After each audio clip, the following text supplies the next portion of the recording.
Lesson number 21, present continuous passive voice.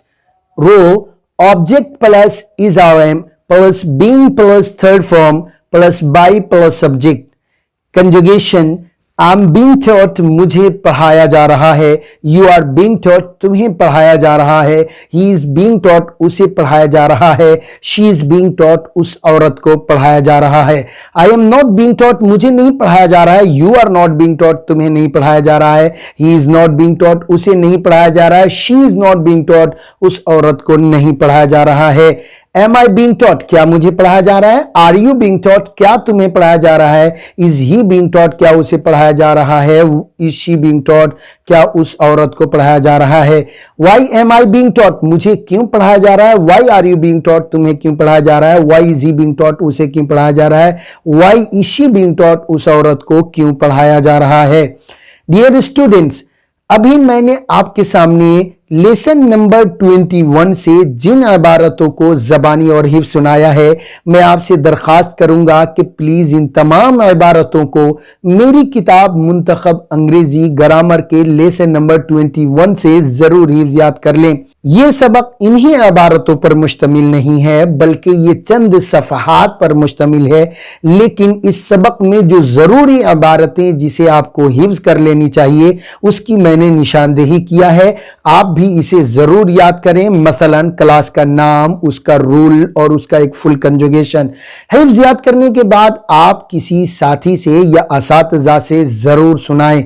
बाकी तफसीली तौर पर इस पूरे सबक को समझने के लिए नेक्स्ट वीडियो क्लिप को बगौर देखें. अस्सलामु अलैकुम व रहमतुल्लाहि व बरकातुहू. How are you, dear students? Are you well? I hope so. This is Khurshid Anwar Qasmi, your online English teacher and trainer. Today in this video lecture, I'm going to explain about a very important grammar lesson. I hope you listen to me carefully and try to understand everything which I'm going to explain on the whiteboard. But before starting the class, I humbly request you that please put out your notebook so that you can write all and everything which I'm gonna explain on the whiteboard. Dear students, मैं खुर्शीद अनवर कासमी आज मैं आपके सामने फिर से एक नए video lecture के साथ हाजिर हुआ हूं. आज के इस वीडियो लेक्चर में मैं इंग्लिश टेंसेस के एक बेहतरीन टेंस पर रोशनी डालने वाला हूं. आपसे दरखास्त करूंगा कि वीडियो देखते वक्त आप किसी कॉपी का जरूर अरेंज करें और कॉपी में हर उस बात को लिखने की जरूर कोशिश करें. कंटेंट को समझाने के लिए जो भी नक्शा मैं व्हाइट बोर्ड पर लिखूं या जो भी इबारतें मैं व्हाइट बोर्ड पर लिखूं, आप उसे अपने कॉपी में जरूर लिख सकें. मुझे उम्मीद है कि आप पूरी तैयारी के साथ इस वीडियो लेक्चर को देख रहे होंगे. तो चलिए अब हम सबक को शुरू करते हैं. डियर स्टूडेंट्स, आज के इस वीडियो लेक्चर में हम इंग्लिश ग्रामर का लेसन नंबर 21 को तफसील से पढ़ने वाले हैं. मैं आप सबसे दरखास्त करूंगा कि वीडियो को एंड तक देखिए और पूरा सबक समझने की कोशिश कीजिए. आज के इस वीडियो लेक्चर में हम present continuous tense passive voice को मुफस्सल अंदाज में समझेंगे. इस टेंस को समझने से पहले आप तमाम हज़रात से दरखास्त करूंगा कि अगर आपने present continuous tense active voice वाली वीडियो को नहीं देखा है तो पहले उसे एक मर्तबा जरूर देख लें, क्योंकि इस सबक को समझने का दारोमदार प्रेजेंट कंटिन्यूअस टेंस के एक्टिव वॉइस के समझने के ऊपर है. तो आइए सबसे पहले हम ये देखते हैं कि what is present continuous tense passive voice, means that what is the definition of present continuous passive voice. So now I am going to write here and I request you that you should also write with me. मैं आपसे request करूंगा कि आप भी मेरे साथ इसकी definition जो मैं लिख करके समझा रहा हूं आप भी लिखिए. सबसे पहले हम ये जान लेते हैं कि present continuous tense passive voice को अरबिक ग्रामर के अकॉर्डिंग क्या कहा जाता है. प्रेजेंट का मतलब होता है हाल, कंटिन्यूअस का मतलब होता है इस्तिमरारी, तो ये हो जाएगा हाले इस्तिमरारी. ओके और पैसिव वॉइस का मतलब होता है मजहूल, सो मीन्स दैट हाले इस्तिमरारी मजहूल. यू कैन से दैट हाले इस्तिमरारी मजहूल according to the Arabic grammar. And now I am going to define in English language. अब मैं इसको इंग्लिश लैंग्वेज में डिफाइन करने जा रहा हूं, इसकी डिफिनेशन पेश करने जा रहा हूं। सबसे पहले हम यह समझते हैं कि when we use present continuous tense passive voice, present continuous tense passive voice को हम कब इस्तेमाल करते हैं। So I am going to write here, we use present continuous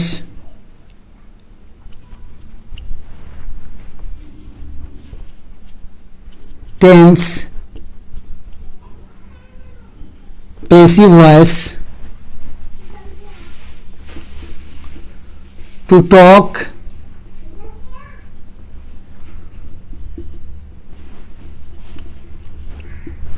about running actions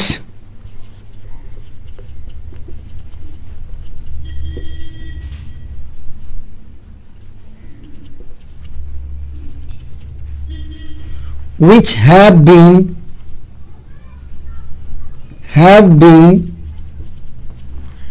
started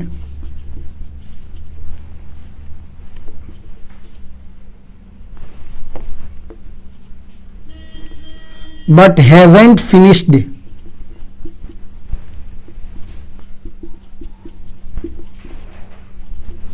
देखिएगा सर, इसकी भी डिफिनेशन सेम ऐसा ही है जैसा मैंने प्रेजेंट कंटिन्यूअस एक्टिव वॉइस का डिफिनेशन कराया था कि we use present continuous tense passive voice, कि हम present continuous tense passive voice को इस्तेमाल करते हैं to talk about running actions, काम जो कार्य चल रहा है उनके बारे में बातचीत करने के लिए, विच हैव बीन स्टार्टेड, यानी वो तमाम कार्य, वो तमाम काम, वो तमाम एक्शंस जिसे शुरू कर दिया गया है बट हैवंट फिनिश्ड येट, और अभी तक उसे मुकम्मल नहीं किया गया है। At the time of speaking the actions are going on, और तकल्लुम के वक्त काम चल रहे हैं।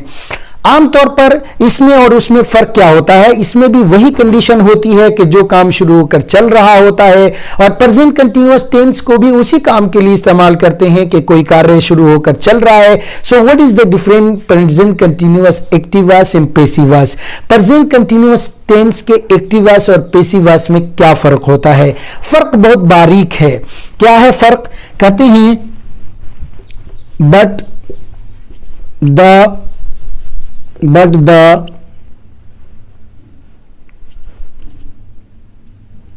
doer of the action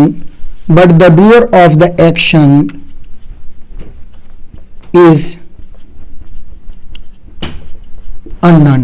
ये है वो फर्क, but the doer of the action is unknown, यानी कोई काम शुरू होकर चल तो रहा है but the doer of the action is unknown, यानी काम का करने वाला मालूम नहीं है, वो उसे छुपा दिया गया है, या तो जाहिर नहीं किया गया है या उसके मालूम होने के बावजूद उसे छुपा दिया गया है।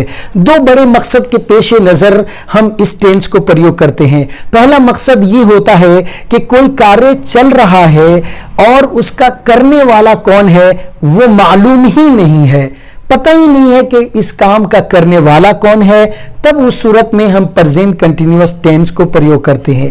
या हमें मालूम तो होता है कि इसका काम का करने वाला फला साहब है, लेकिन किसी उज़्र के पेश नज़र, किसी खास बात के पेश नज़र हम सब्जेक्ट को हाइड कर देते हैं, छुपा देते हैं, जुमले में जिक्र नहीं करते हैं। ऐसे जुमलों को इंग्लिश लैंग्वेज में ट्रांसलेशन करने के लिए present continuous tense passive voice को प्रयोग करते हैं। वो किस तरह के जुमले होंगे अभी मैं आपके सामने बोलकर दिखा रहा हूं। जैसे काम किया जा रहा है, काम तो किया जा रहा है, करने वाला कौन है ये नहीं मालूम, ठीक है। इसी तरीके से कहना है कि घर को कलर किया जा रहा है, कलर करने वाला कौन है इसको मालूम, ये हमें मालूम नहीं है। या कहा अगर आप कुछ ऐसे जुमले बोलते हैं, पैसा ट्रांसफर किया जा रहा है, पैसा को ट्रांसफर करने वाला कौन है उसको नहीं जिक्र किया, जिसको काम किया जा, जिसके ऊपर काम किया जा रहा है उसको तो हम मेंशन कर रहे हैं, ऑब्जेक्ट को मेंशन कर रहे हैं। But the doer of the action means that subject, we hide subject. The all sentences which we use and we hide the subjects we use passive voice. वो तमाम तरह के जुमले जिसमें हम सब्जेक्ट को हाइड कर देते हैं, छुपा देते हैं, उसके लिए हम पेसिव वॉइस को प्रयोग करते हैं। डियर स्टूडेंट्स, तो शायद आपको डिफिनेशन समझ में आ गया होगा। इसके ताल्लुक से कुछ जुमले मैं आपके सामने बोल रहा हूं, उन जुमलों में जरा कुछ बात जो कॉमन है उस पर गौर करना। जैसे दरख्त काटे जा रहे हैं, ठीक है। इस जुमले में देखिए तो रहे पाया गया है, दरख्त काटे जा रहे हैं। रहे ने दलालत किया किस पर बताइए? कंटिन्यूअस पर। और है ने दलालत किया प्रेजेंट पर। इस तरीके से अगर उर्दू जबान का कोई भी जुमला जिसमें है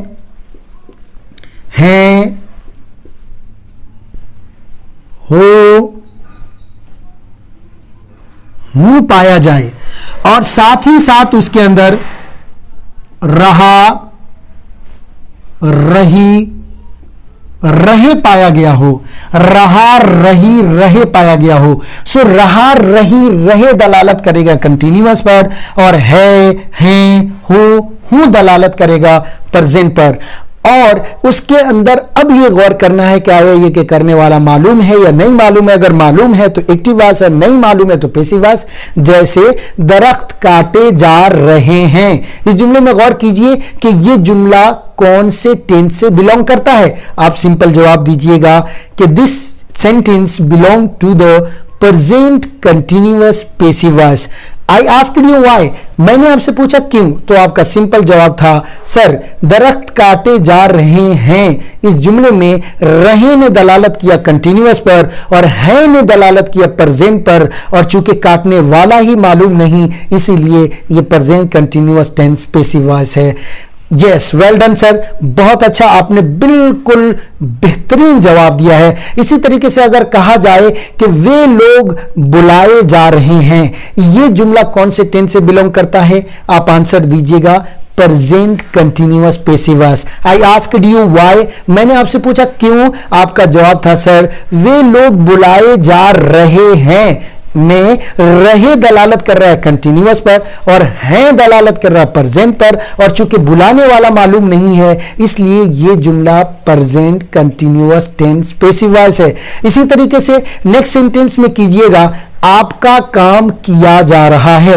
मैंने पूछा कि ये कौन सा टेंस से बिलोंग करता है, आपका जवाब था this sentence belong to the present continuous passive voice.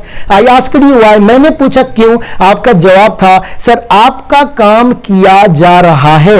रहा दलालत किया कंटिन्यूअस पर और है ने दलालत किया प्रेजेंट पर, इस तरह ये जुमला प्रेजेंट कंटिन्यूअस हो गया, और चूंकि काम करने वाले का जिक्र नहीं है इसीलिए ये पैसिव वॉइस है। So I hope you have understood, शायद आप बात समझ में आ गया होगा आपको कि we use present continuous tense passive voice to talk about running actions. हम प्रेजेंट कंटिन्यूअस टेंस को इस्तेमाल करते हैं उन तमाम कामों के लिए जो कि शुरू होकर जारी कर दिए गए हैं, विच हैव बीन स्टार्टेड, जो शुरू हो गए हैं, and haven't been finished yet, और अभी मुकम्मल नहीं हुए हैं, and the doer of the action is unknown, और उनका काम करने वाला मालूम नहीं। ऐसे जुमलों को इंग्लिश लैंग्वेज के अंदर present continuous tense passive voice कहा जाता है। इसको पहचानने का तरीका क्या होगा वो मैंने आपको बताया कि जुमले पर गौर कीजिए, अगर उसमें रहा, रही, रहे है तो वो कंटिन्यूअस है, हो, हूं है तो ये प्रेजेंट है, और चूंकि करने वाला मालूम ना हो तो वो पैसिव वॉइस होगा। जैसे इन जुमलों पर जरा गौर करें,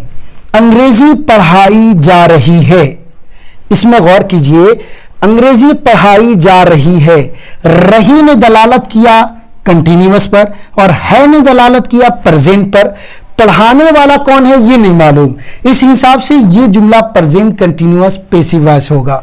तुम्हें बुलाया जा रहा है, बुलाने वाला कौन है मालूम नहीं, चूंकि रहा मौजूद है इसलिए ये कंटिन्यूअस है, और है मौजूद है इसलिए ये प्रेजेंट है, और चूंकि बुलाने वाला मालूम नहीं है इसलिए ये पैसिव वॉइस है। चुनांचे तुम्हें बुलाया जा रहा है, ये जुमला प्रेजेंट कंटिन्यूअस पैसिव वॉइस है। आपका काम किया जा रहा है, इस जुमले में गौर कीजिए, आपका काम ये ऑब्जेक्ट है, किया जा रहा है, रहा ने दलालत किया कंटिन्यूअस पर और है ने दलालत किया प्रेजेंट पर, इस तरह ये जुमला भी present continuous tense passive voice हुआ। इसी तरीके से कमरे की सफाई की जा रही है। इस जुमले पर भी गौर करें तो रही दलालत करेगा कंटिन्यूअस पर और है ने दलालत किया प्रेजेंट पर। इस तरीके से ये प्रेजेंट कंटिन्यूअस हो गया। और आपका मोबाइल रिपेयर किया जा रहा है, इसमें भी बात वही है। और हमें परेशान किया जा रहा है, इसमें भी परेशान करने वाला कौन है मालूम नहीं। और इस्लाम को बदनाम किया जा रहा है, बदनाम करने वाले कौन है उनका इस जुमले में जिक्र नहीं है। डियर स्टूडेंट्स, ऐसे जुमले जब कभी भी आपके सामने आए तो आप आंख बंद करके उसे present continuous tense passive voice तस्वीर कीजिए। अब सवाल यह है कि इस जैसे जुमलों को अंग्रेजी में कैसे हम ट्रांसलेशन करेंगे। उसके लिए मैं यहां स्ट्रक्चर रूल समझाने जा रहा हूं, जरा गौर से समझिए। आइए सबसे पहले देखते हैं इसका स्ट्रक्चर क्या होता है डियर स्टूडेंट्स। सो इसका structures I am going to write here RULE rule, चाहे आप रूल कह लीजिए या STRUCTURE स्ट्रक्चर कह लीजिए, दोनों बात बराबर है। आइए देख लेते हैं इस जैसे जुमलों को अंग्रेजी में तर्जमा करने के लिए डियर स्टूडेंट्स सबसे पहले OBJ ऑब्जेक्ट को हम लाते हैं। What is object? सब जुमले में गौर कीजिए, आपको ऑब्जेक्ट नजर आएगा। अंग्रेजी पढ़ाई जा रही है में ऑब्जेक्ट अंग्रेजी है। तुमको बुलाया जा रहा है या तुम्हें बुलाया जा रहा है में ऑब्जेक्ट तुम्हें है। आपका काम ऑब्जेक्ट है। नेक्स्ट सेंटेंस में कमरे की सफाई की जा रही है, जिसकी सफाई की जा रही है वो कमरा है। और आपका मोबाइल रिपेयर किया जा रहा है, इसमें ऑब्जेक्ट आपका मोबाइल है। डियर स्टूडेंट्स, हमें परेशान किया जा रहा है, इसके अंदर ऑब्जेक्ट हमें है। और इस्लाम को बदनाम किया जा रहा है, इस जुमले के अंदर ऑब्जेक्ट कौन है? इस्लाम है। तो सबसे पहले आपको ऑब्जेक्ट लिखना होगा, राइट। और उसके बाद में आप helping verb is, are, am में से किसी एक को प्रयोग कीजिएगा। And when we use is and when we use are and when we use am, I have told you before this video, इससे पहले वाली वीडियो में मैंने तफसील से बताया था कि इज का मतलब है, आर का मतलब होता है हैं और एम का मतलब होता है हूं। ये वाहिद गायब के लिए इस्तेमाल किया जाता है। और अगर बात कर लीजिए आर को, तो आर को इस्तेमाल करते हैं हम जमा प्लूरल सब्जेक्ट के साथ और एम को इस्तेमाल करते हैं फर्स्ट पर्सन सिंगुलर नंबर यानी वली वाहिद मुतकल्लिम के साथ। और डियर स्टूडेंट्स, इस सब के बाद आपको लाना होगा BEING, बीइंग। ये बीइंग बहुत कंपलसरी है, बी के बगैर कभी भी कोई पैसिव वॉइस नहीं बन सकता है। सवाल ये है कि ये बीइंग को हम क्यों लाएंगे, बीइंग ही क्यों लाएंगे, बी और बीइंग क्यों नहीं लाएंगे? इसलिए कि ये कंटिन्यूअस टेंस है। जो भी कंटिन्यूअस टेंस होगा उसके अंदर बी की बीइंग वाली शक्ल आती है। एंड डियर स्टूडेंट्स, जो भी पैसिव वॉइस होता है उसके अंदर हम वर्ब का थर्ड फॉर्म प्रयोग करते हैं।